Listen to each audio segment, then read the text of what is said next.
Chapter 6. The Reverend Arthur Beebe, the Reverend Cuthbert Eager, Mr. Emerson, Mr. George Emerson, Miss Eleanor Lavish, Miss Charlotte Bartlett, and Mississippi Lucy Honeychurch drive out in carriages to see a view. Italians drive them. It was Phaeton who drove them to Fiesole that memorable day, a youth, all irresponsibility and fire, recklessly urging his master's horses up the stony hill. Mr. Beebe recognized him at once. Neither the ages of faith nor the age of doubt had touched him. He was Phaeton in Tuscany, driving a cab. And it was Persephone whom he asked leave to pick up on the way, saying that she was his sister, Persephone, tall and slender and pale, returning with the spring to her mother's cottage, and still shading her eyes from the unaccustomed light. To her Mr. Eager objected, saying that here was the thin edge of the wedge, and one must guard against imposition. But the ladies interceded, and when it had been made clear that it was a very great favor, the goddess was allowed to mount beside the god. Phaeton at once slipped the left rein over her head, thus enabling himself to drive with his arm round her waist. She did not mind. Mr. Eager, who sat with his back to the horses, saw nothing of the indecorous proceeding, and continued his conversation with Lucy. The other two occupants of the carriage were old Mr. Emerson and Miss Lavish. For a dreadful thing had happened. Mr. Beebe, without consulting Mr. Eager, had doubled the size of the party. And though Miss Bartlett and Miss Lavish had planned all the morning how the people were to sit, at the critical moment when the carriages came round they lost their heads, and Miss Lavish got in with Lucy, while Miss Bartlett, with George Emerson and Mr. Beebe, followed on behind. It was hard on the poor chaplain to have his party car thus transformed. Tea at a Renaissance villa, if he had ever meditated it, was now impossible. Lucy and Miss Bartlett had a certain style about them, and Mr. Beebe, though unreliable, was a man of parts. But a shoddy lady writer and a journalist who had murdered his wife in the sight of God, they should enter no villa at his introduction. Lucy, elegantly dressed in white, sat erect and nervous amid these explosive ingredients, attentive to Mr. Eager, repressive towards Miss Lavish, watchful of old Mr. Emerson, hitherto fortunately asleep, thanks to a heavy lunch and the drowsy atmosphere of spring. She looked on the expedition as the work of fate. But for it she would have avoided George Emerson successfully. In an open manner he had shown that he wished to continue their intimacy. She had refused, not because she disliked him, but because she did not know what had happened, and suspected that he did know. And this frightened her. For the real event, whatever it was, had taken place, not in the loggia, but by the river. To behave wildly at the sight of death is pardonable. But to discuss it afterwards, to pass from discussion into silence, and through silence into sympathy, that is an error, not of a startled emotion, but of the whole fabric. There was really something blameworthy, she thought, in their joint contemplation of the shadowy stream, in the common impulse which had turned them to the house, without the passing of a look or word. This sense of wickedness had been slight at first. She had nearly joined the party to the Torridell Gallo. But each time that she avoided George it became more imperative that she should avoid him again. And now celestial irony, working through her cousin and two clergymen, did not suffer her to leave Florence till she had made this expedition with him through the hills. Meanwhile Mr. Eager held her in civil converse. Their little tiff was over. Degree so, Miss Honeychurch, you are traveling? As a student of art, plus or minus? Degree, oh, dear me, no, oh, no, plus or minus? Degree perhaps as a student of human nature, plus or minus, interposed Miss Lavish, degree like. Myself, plus or minus. Degree, oh, no. I am here as a tourist. Plus or minus. Degree, oh, indeed, plus or minus, said Mr. Eager. Degree, are you indeed? If you will not think me rude, we residents sometimes pity you poor tourists, not a little handed about like a parcel of goods from Venice to Florence, from Florence to Rome, living herded together in pensions or hotels, quite unconscious of anything that is outside Baedeker, their one anxiety to get done or through and go on somewhere else. The result is, they mix up towns, rivers, palaces in one inextricable whirl. You know the American girl in Punch who says, "Say, Papa, what did we see at Rome?" and the father replies, "Why, guess Rome was the place where we saw the yaller dog. There's traveling for you." Ha. Ha. Ha, plus or minus. Degree, I quite agree, plus or minus, said Miss Lavish, who had several times tried to interrupt his mordant wit. Degree, the narrowness and superficiality of the Anglo-Saxon tourist is nothing less than a menace. Plus or minus. Degree, quite so.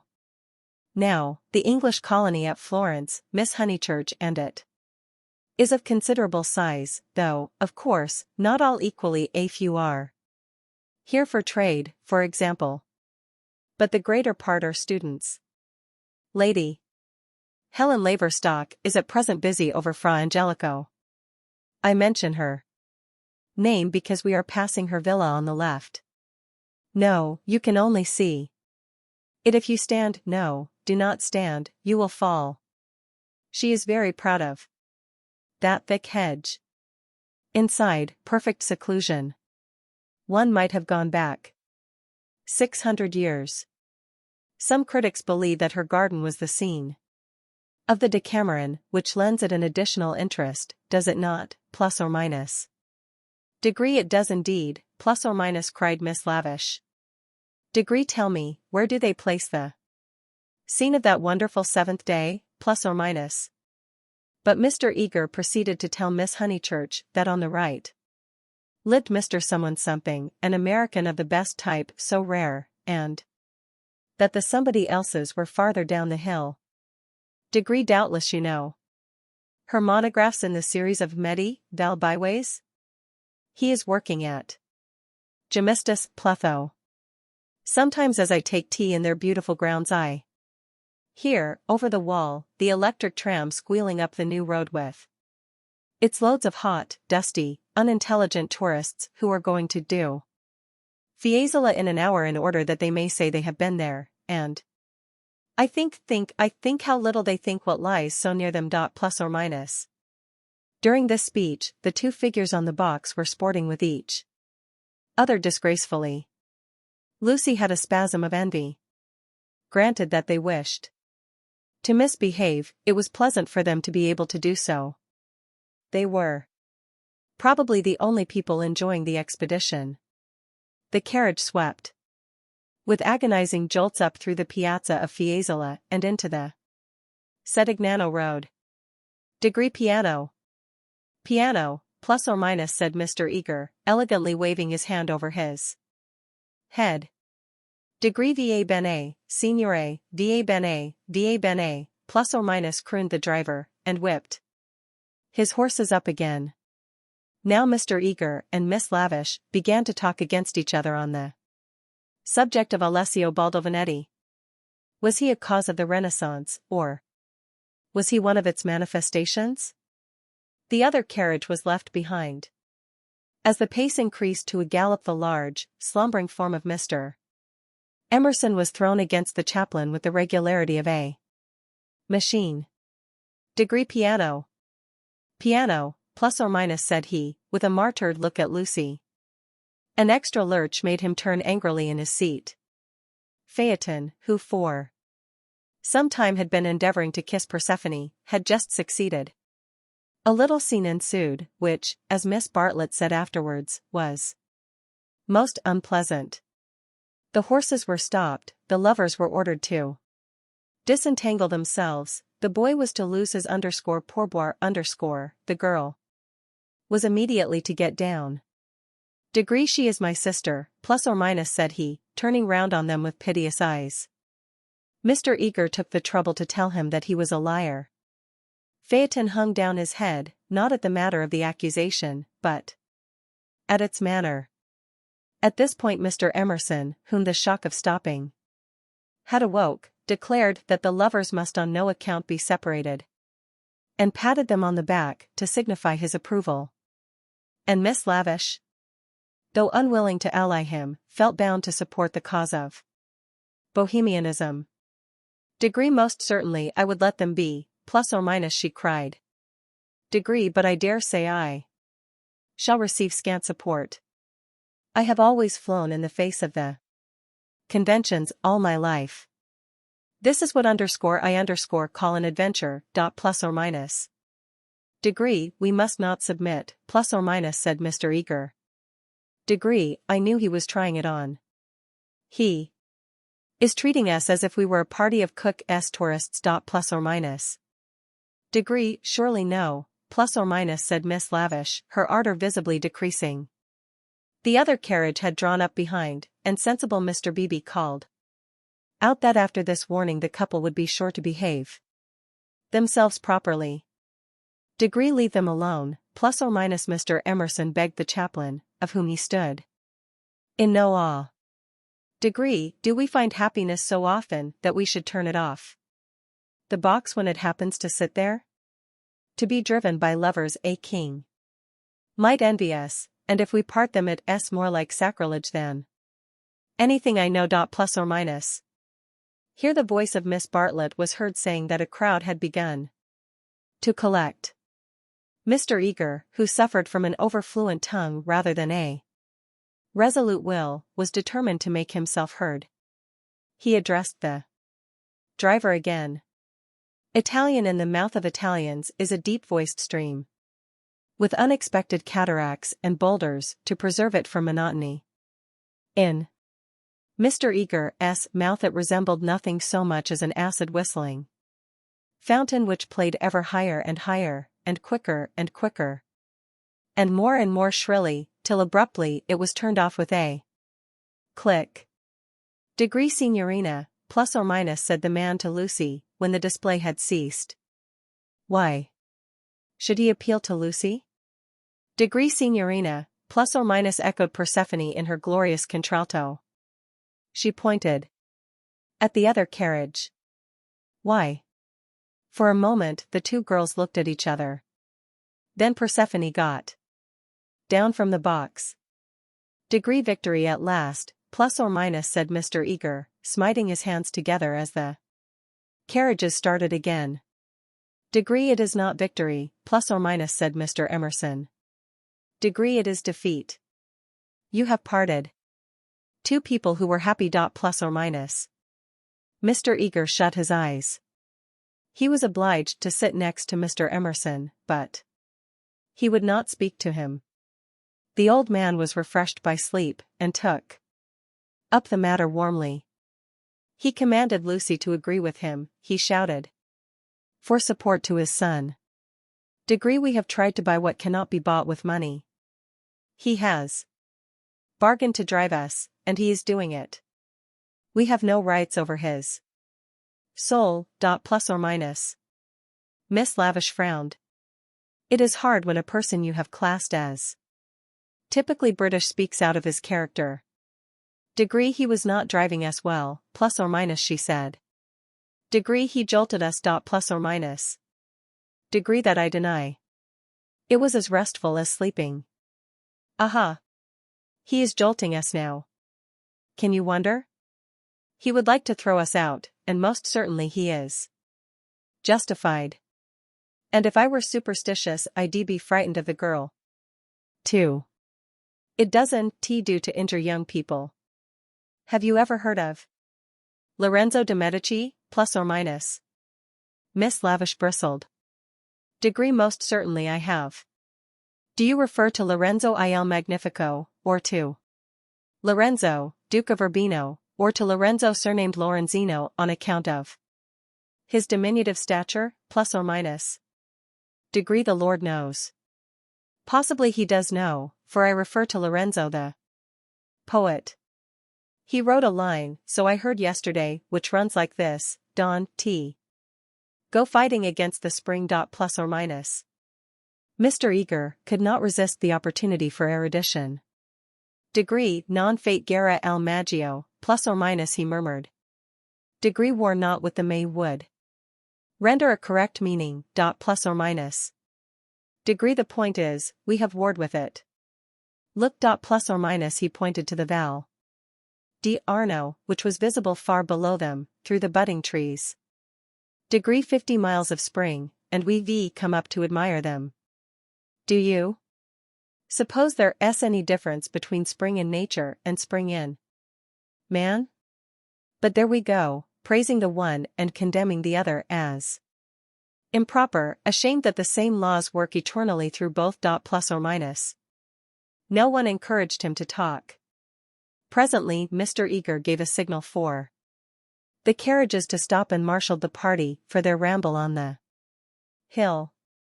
A hollow like a great amphitheater, full of terraced steps and misty olives, now lay between them and the heights of Fiesole, and the road, still following its curve, was about to sweep on to a promontory which stood out in the plain.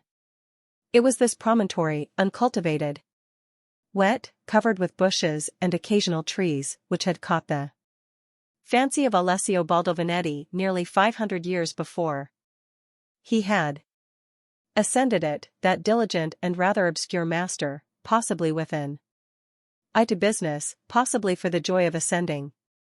Standing there, he had seen that view of the Val di Arno and distant Florence, which he afterwards had introduced not very effectively into his work. But where exactly had he stood? That was the question which Mr. Eager hoped to solve now. And Miss Lavish, whose nature was attracted by anything problematical, had become equally enthusiastic. But it is not easy to carry the pictures of Alessio Baldovinetti in your head, even if you have remembered to look at them before starting. And the haze in the valley increased the difficulty of the quest. The party sprang about from tuft to tuft of grass, their anxiety to keep together being only equaled by their desire to go different directions. Finally they split into groups. Lucy clung to Miss Bartlett and Miss Lavish. The Emersons returned to hold laborious converse with the drivers, while the two clergymen, who were expected to have topics in common, were left to each other. The two elder ladies soon threw off the mask. In the audible whisper that was now so familiar to Lucy, they began to discuss, not Alessio Baldovinetti, but the drive. Miss Bartlett had asked Mr. George Emerson what his profession was, and he had answered, degree the railway. Plus or minus, she was very sorry that she had asked him. She had no idea that it would be such a dreadful answer, or she would not have asked him. Mr. Beebe had turned the conversation so cleverly, and she hoped that the young man was not very much hurt at her asking him. Degree the railway, plus or minus, gasped Miss Lavish.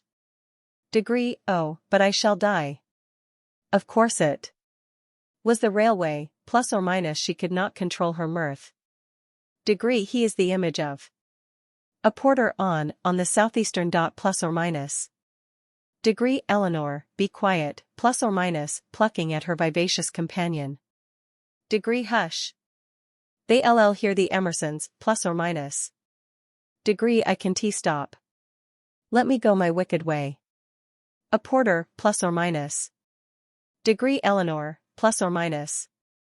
Degree I am sure it's all right, plus or minus, put in Lucy. Degree the Emersons won tea here, and they wouldn't mind if they did. Plus or minus. Miss Lavish did not seem pleased at this. Degree Miss Honeychurch listening, plus or minus, she said rather crossly. Degree poof. Woof. You naughty girl. Go away, plus or minus. Degree, oh, Lucy, you ought to be with Mr. Eager, I am sure. Plus or minus. Degree I can t find them now, and I don't t want to either. Plus or minus. Degree Mr. Eager will be offended. It is your party. Plus or minus. Degree please, I'd rather stop here with you. Plus or minus. Degree no, I agree, plus or minus, said Miss Lavish. Degree it's like a school feast, the boys have got separated from the girls. Miss Lucy, you are to go. We wish to converse on high topics unsuited for your ear. Plus or minus. The girl was stubborn. As her time at Florence drew to its close, she was only at ease amongst those to whom she felt indifferent. Such a one was Miss Lavish, and such for the moment was Charlotte. She wished she had not called attention to herself. They were both annoyed at her remark and seemed determined to get rid of her. Degree, how tired one gets, plus or minus, said Miss Bartlett. Degree, oh, I do wish Freddie and your mother could be here. Plus or minus. Unselfishness with Miss Bartlett had entirely usurped the functions of enthusiasm. Lucy did not look at the view either. She would not enjoy anything till she was safe at Rome. Degree then sit you down, plus or minus, said Miss Lavish. Degree observe my foresight. Plus or minus. With many a smile, she produced two of those mackintosh squares that protect the frame of the tourist from damp grass or cold marble steps. She sat on one, who was to sit on the other? Degree Lucy, without a moment's doubt, Lucy. The ground will do for me. Really, I have not had rheumatism for years. If I do feel it coming on, I shall stand. Imagine your mother's feelings if I let you sit in the wet. In your white linen. Plus or minus. She sat down heavily where the ground looked particularly moist. Degree here we are, all settled delightfully. Even if my dress is thinner, it will not show so much, being brown. Sit down, dear. You are too unselfish, you don't assert yourself enough. Plus or minus. She cleared her throat. Degree now don't be alarmed, this isn't a cold. It's the tiniest cough, and I have had it 3 days. It's nothing to do with sitting here at all. Plus or minus. There was only one way of treating the situation. At the end of 5 minutes Lucy departed in search of Mr. Beebe and Mr. Eager, vanquished by the Mackintosh Square. She addressed herself to the drivers, who were sprawling in the carriages, perfuming the cushions with cigars. The miscreant, a bony young man, scorched black by the sun, rose to greet her with the courtesy of a host and the assurance of a relative. Degree Dove, plus or minus, said Lucy, after much anxious thought. His face lit up. Of course he knew where. Not so far either. His arm swept 3/4 of the horizon. He should just think he did know where. He pressed his fingertips to his forehead and then pushed them towards her, as if oozing with visible extract of knowledge. More seemed necessary. What was the Italian for degree clergyman, plus or minus? Degree dub buoni uomini, plus or minus, said she at last. Good? Scarcely the adjective for those noble beings. He showed her his cigar. Degree uno più piccolo, plus or minus, was her next remark, implying degree has the cigar been given to you by Mr. Beebe, the smaller of the two good men, plus or minus. She was correct as usual. He tied the horse to a tree, kicked it to make it stay quiet, dusted the carriage, arranged his hair, remolded his hat, encouraged his mustache, and in rather less than a quarter of a minute was ready to conduct her. Italians are born knowing the way. It would seem that the whole earth lay before them, not as a map, but as a chessboard, whereon they continually behold the changing pieces, as well as the squares. Any one can find places, but the finding of people is a gift from God. He only stopped once, to pick her some great blue violets. She thanked him with real pleasure. In the company of this common man the world was beautiful and direct. For the first time, she felt the influence of spring. His arm swept the horizon gracefully. Violets, like other things, existed in great profusion there. Degree, would she like to see them, plus or minus? Degree, ma buoni uomini. Plus or minus. He bowed. Certainly. Good men first, violets afterwards. They proceeded briskly through the undergrowth, which became thicker and thicker.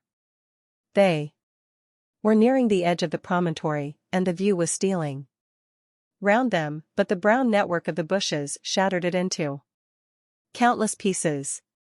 He was occupied in his cigar, and in holding back the pliant boughs. She was rejoicing in her escape from dullness. Not a step, not a twig, was unimportant to her.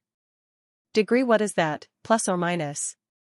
There was a voice in the wood, in the distance, behind them. The voice of Mr. Eager? He shrugged his shoulders. An Italian's ignorance is sometimes more remarkable than his knowledge. She could not make him understand that perhaps they had missed the clergyman. The view was forming at last. She could discern the river, the golden plain, other hills. Degree Eccolo, plus or minus, he exclaimed. At the same moment the ground gave way, and with a cry she fell out of the wood. Light and beauty enveloped her. She had fallen onto a little open terrace, which was covered with violets from end to end. Degree courage, plus or minus, cried her companion, now standing some 6 feet above. Degree courage and love. Plus or minus. She did not answer. From her feet the ground sloped sharply into view. And violets ran down in rivulets and streams and cataracts, irrigating the hillside with blue, eddying round the tree stems, collecting into pools in the hollows, covering the grass with spots of azure foam. But never again were they in such profusion. This terrace was the wellhead, the primal source whence beauty gushed out to water the earth. Standing at its brink, like a swimmer who prepares, was the good man. But he was not the good man that she had expected, and he was alone. George had turned at the sound of her arrival. For a moment he contemplated her, as one who had fallen out of heaven.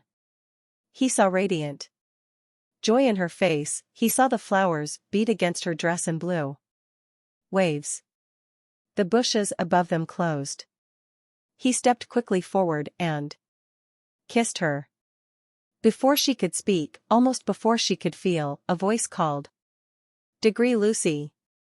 Lucy.